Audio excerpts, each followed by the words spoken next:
about 80 tonight. Karl Rove suggesting 85 or more would make this a very good night for the Trump campaign. And as you heard moments ago, every single delegate now counts in this race. We could actually end this thing on June 7th with perhaps Donald Trump with 1237 outright, perhaps Donald Trump just short of that number at 50, maybe 100. Maybe more, but the closer he is to that number, the better his case is that he should go into that convention as the presumptive nominee, and the better his case that on a second ballot he should be considered. I want to bring in quickly, as we wait Mr. Trump, Ben Domenech, publisher of The Federalist, Monica Crowley, Fox News contributor. And let me ask you, Ben, what you think the stakes are now as Donald Trump has won New York. You know, I think a lot of people expected Donald Trump to do well in his home state. I certainly expected him to do well myself, and I think that this night is going to be very good for him.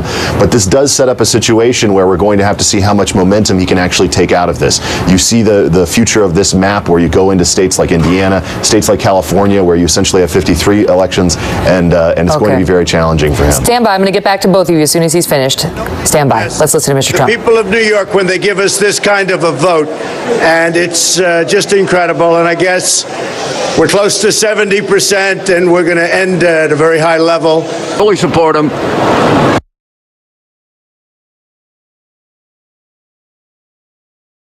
Completely urge people to vote for him and think he'd be the best candidate to beat Hillary Clinton. I'm just not part of the campaign, and I don't want people... Stay right there, man, and hear a little bit of Hillary Clinton, New York. She's at Clinton headquarters as we continue our coverage from Trump Tower tonight. We're just going to just hear a little bit from Hillary right now.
New Yorkers, you've always had my back. And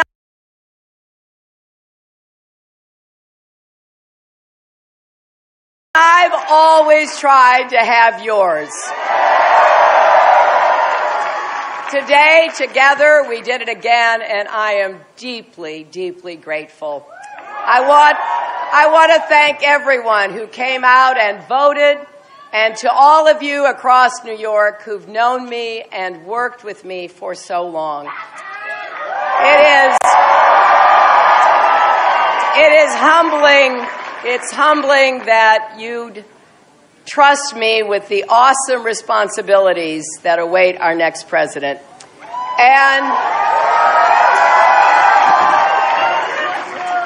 And to all the people who supported Senator Sanders, I believe there is much more that unites us than divides us.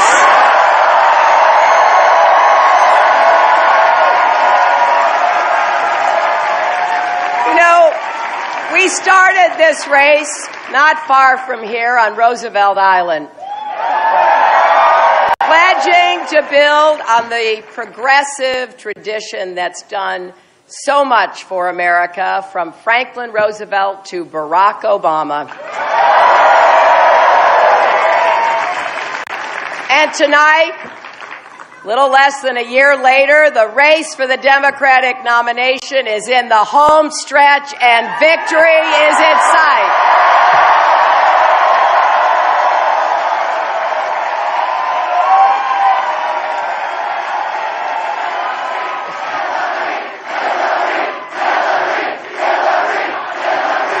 And I want to say to all of my supporters and all of the voters, you have carried us every step of the way with passion and determination that some critics tried to dismiss. Because of you, this campaign is the only one, Democrat or Republican, to win more than 10 million votes.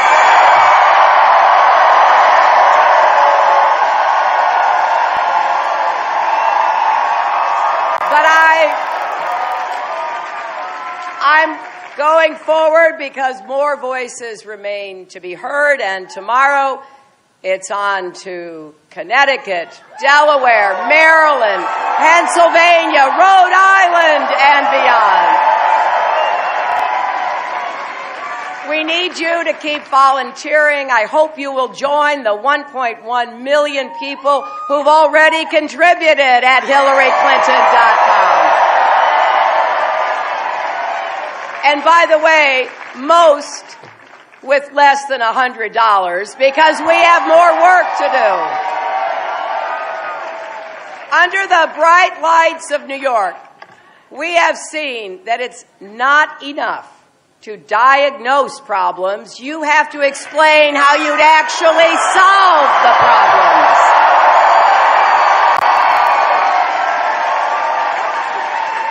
That's what we have to do together for our kids, for each other, for our country.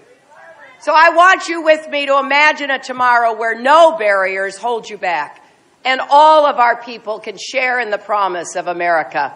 Imagine a tomorrow where every parent can find a good job and every grandparent can enjoy a secure retirement.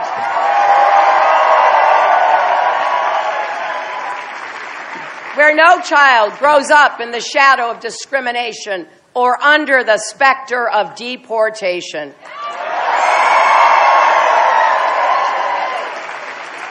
Where hard work is honored, families are supported, and communities are strong. A tomorrow where we trust and respect each other despite our differences. Because we're going to make positive differences in people's lives. That is what this is supposed to be about, actually helping people and each other. Now, we all know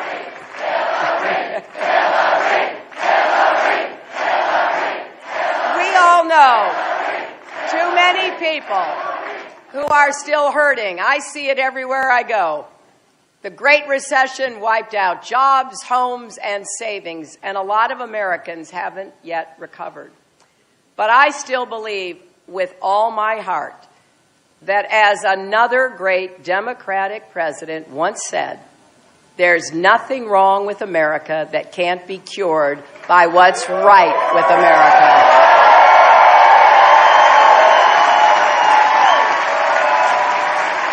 That is, after all, what we've always done. It's who we are. America is a problem-solving nation.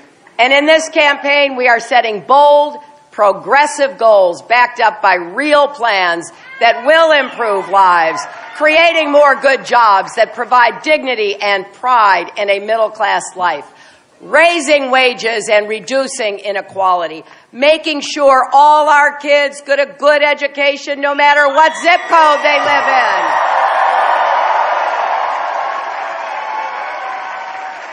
Building ladders of opportunity and empowerment so all of our people can go as far as their hard work and talent will take them. Let's revitalize places that have been left out and left behind, from inner cities to coal country to Indian country. And let's put Americans to work rebuilding our crumbling infrastructure, including our failing water systems like the one in Flint, Michigan.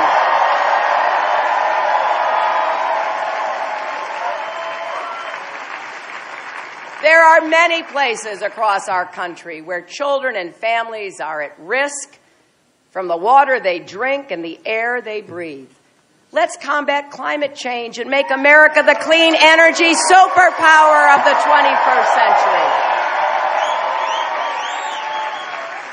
Let's take on the challenge of systemic racism. Invest in communities of color. And finally pass comprehensive immigration reform.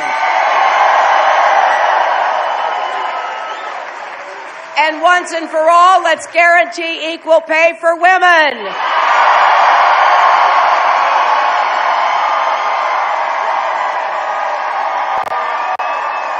And we are going to keep our families safe and our country strong, and we're going to defend our rights. Civil rights, voting rights, workers' rights, women's rights, LGBT rights, and rights for people with disabilities.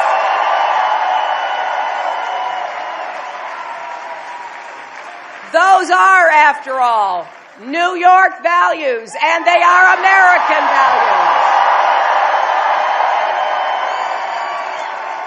And just as we did in this primary campaign, we need to stand up for them through the general election and every day after that.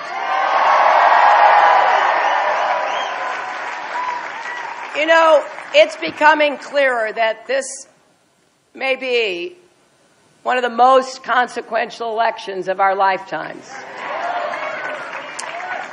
Donald Trump and Ted Cruz are pushing a vision for America that's divisive and frankly dangerous. Returning to trickle-down economics, opposing any increase in the minimum wage, restricting a woman's right to make her own health care decisions, promising to round up millions of immigrants, threatening to ban all Muslims from entering the country, planning to treat American Muslims like criminals. These things go against everything America stands for. And we have a very different vision. It's about lifting each other up, not tearing each other down. So instead of building walls, we're going to break down barriers. And in this campaign, I've seen again our remarkable diversity and determination. This is a state and a country of big-hearted, open-minded, straight-talking, hard-working people.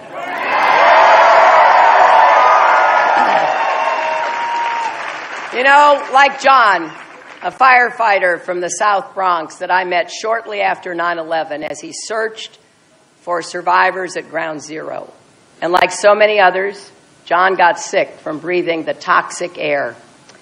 When we met again last week, he gave me a replica of his FDNY badge and thanked me for helping our first responders get the health care they need.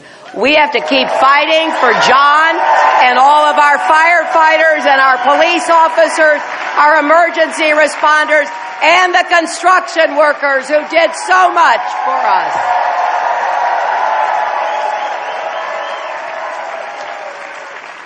Or Maxine. Maxine, a 27-year-old single mom from Staten Island who's here tonight.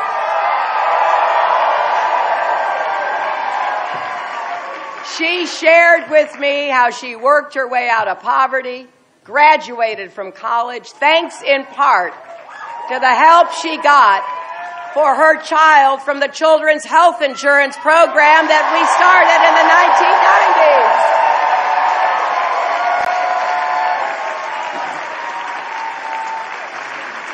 Or Mikey from Stuyvesant Town, who spent, is Mikey here? Well, I'll tell you, Mikey spent 6 months in Rikers for a low-level drug offense. And he found out how hard it is for people who've done their time to find jobs when they get out.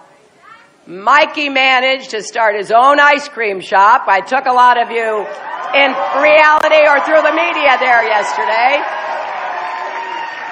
I highly recommend it, as you might have seen. I couldn't stop myself from eating it as soon as I got it.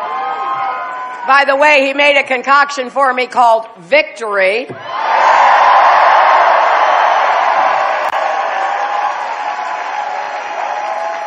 But Mikey is one of the many reasons why we have to reform our criminal justice system and ban the box so others have a fair chance to succeed. You know, New Yorkers and Americans speak every language, follow every faith, hail from every continent. Our diversity is one of our greatest strengths in the 21st century, not a weakness.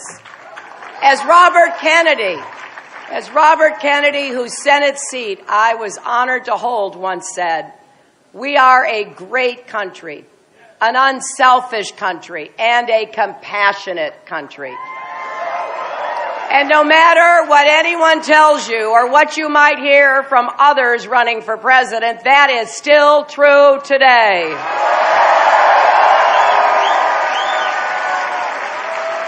America is great, and we can do great things if we do them together. So please join us. Text JOIN 47246. Go to HillaryClinton.com. Be part of this campaign. I know how important it is that we get the campaign's resources from people just like you who go in and chip in $5, $25. I am grateful to every one of you. And to the volunteers who have worked your hearts out. To the community leaders, members of the state Senate and Assembly, county executives, mayors of cities, large and small, and to the mayor of New York, and our borough presidents and our city council members, and to our governor, our senators, our congressional delegation, and all my friends across this wonderful state of ours. Thank you. You know, we're going to go up against some powerful forces that will do, say, and spend whatever it takes to stop us. But remember, it's not whether you get knocked down, it's whether you get back up.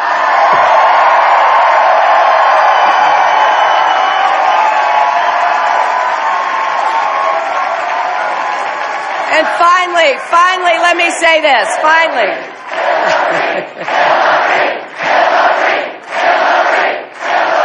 Finally, let me say this. There is a remarkable young woman here tonight.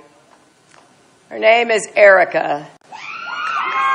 Erica Smigelski. She lives the truth of what I've been saying every day.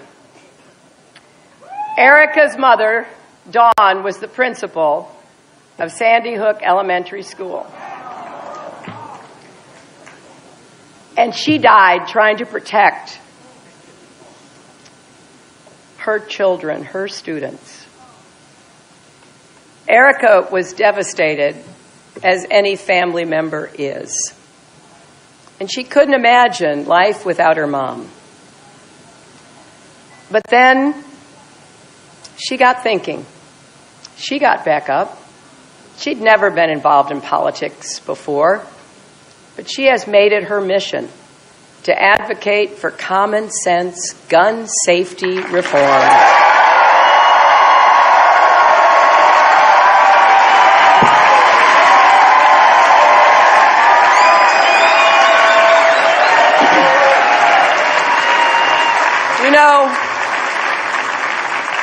Like the mothers of Eric Garner and Trayvon Martin and so many others, Erica has turned her sorrow into a strategy and her mourning into a movement. It isn't easy, but as Erica said the other day, what if everyone who faced tough odds said, it's hard, so I'm going to walk away? That's not the type of world I want to live in. Erica, it's not the type of world we want to live in, and we refuse to live in that.